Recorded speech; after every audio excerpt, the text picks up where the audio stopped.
to another edition of our Friday updates. And what I thought we'd do this week is just kind of give you a little tour of our office. We've been showing you some of the inside things of our program. A lot of the students, they don't get back until Sunday, so you have boring me, running out of things to talk about, so I'm going to show you my office. But this is a neat thing that we just did this week.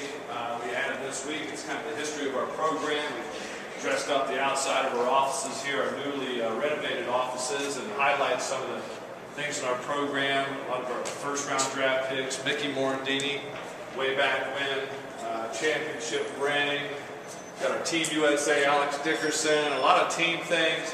One of my favorite ones up there in the corner, Antoine Randall. A lot of people didn't realize that Antoine Randall, the Pittsburgh Steeler guy, was an Indiana baseball player. But come on into the office and I'll show you a little bit around our everyday workings, the environment that we work in.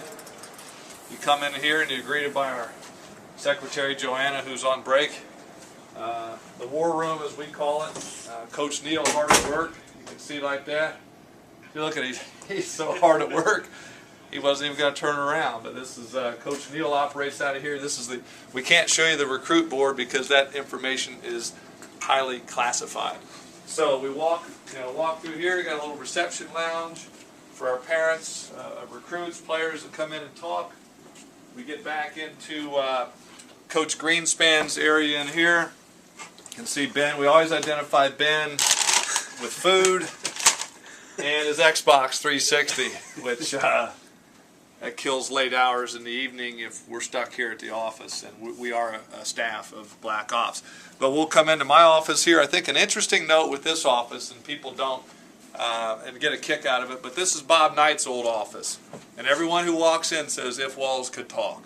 So, but anyway, this is where we've been running a lot of our updates. You can see nice spatial office here, and that's kind of a tour of our office facility here. So right now, we'll sit down and talk about a few things in our program and address some of the questions of the week that you all have sent to us.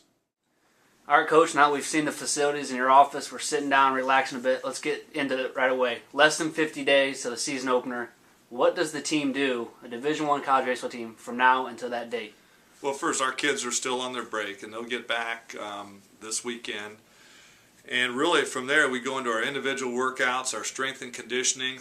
We're very fortunate at Indiana because we have one of the finest indoor facilities in the country, but they will participate in their individual skill instruction, small group instruction, strength and conditioning up until the first part of February, and then the national start date for all practices begin at that point, and we will practice indoors 6 days a week.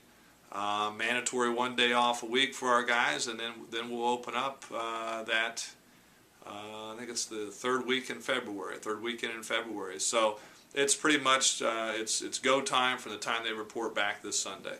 Skip, we opened up a new segment last week, invited people, fans, to send their questions in for the Friday update, and we got a pretty good response, and we can only answer a couple of them each week, so let's get to the ones we got. And a good point. I don't want people to be discouraged if their question isn't answered this week, but we just grabbed a few as they came in, and it's been awesome that you come in. And we would say the one thing, make sure you add where you're from, because that always adds a little bit more to us. But this one comes to us from Kyle from Hollywood, California.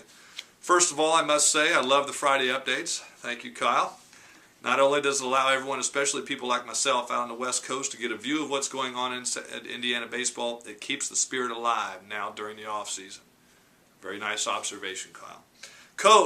Let's see, Coach, can you talk about a few things that you worked on with the team in the off season to prepare for winning another Big Ten championship? Well, the big thing is, and that we try to work on in the off season, is not only making our kids physically stronger, but working on small techniques, but it's getting the mental part of what we're trying to do. So we try to create a lot of competition things in our off season.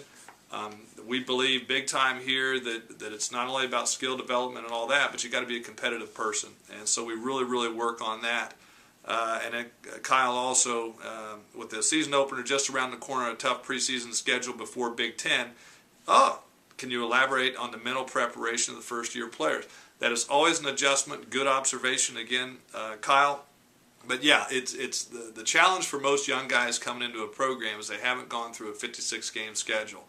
They've never played a season like this in the short amount of time that we do. So we really try to focus on that mental toughness aspect, getting yourself organized, getting yourself prepared for what is a grueling season to come. So thank you very much, Kyle from Hollywood. This next one comes to us from Sam from Valparaiso, and this was a theme of amongst a couple of these. So this question is, how do us fellow IU baseball alum get an opportunity to buy some of those sweet road IU gray and pinstripe hats? Very good question, Sam. I will look into that. I'm sure there's an NCAA violation of some sort on this, but we will look into that. And he said we should have never shown him the equipment room. This comes to Steve from Las Vegas, Nevada. Is it possible to purchase an authentic baseball hat?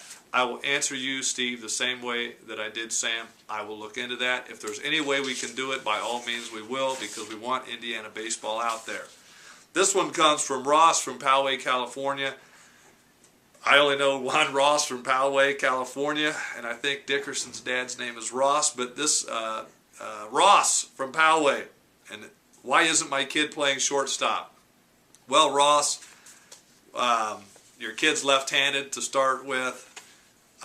Rumor has it he takes his athleticism from his father, therefore he's not athletic enough to play in the infield, so we stick him in the outfield where we can hide him and just use his bat, which, by the way, he gets his power potential and bat ability from his mother. Thank you, Ross from Poway. This last question comes from Graham.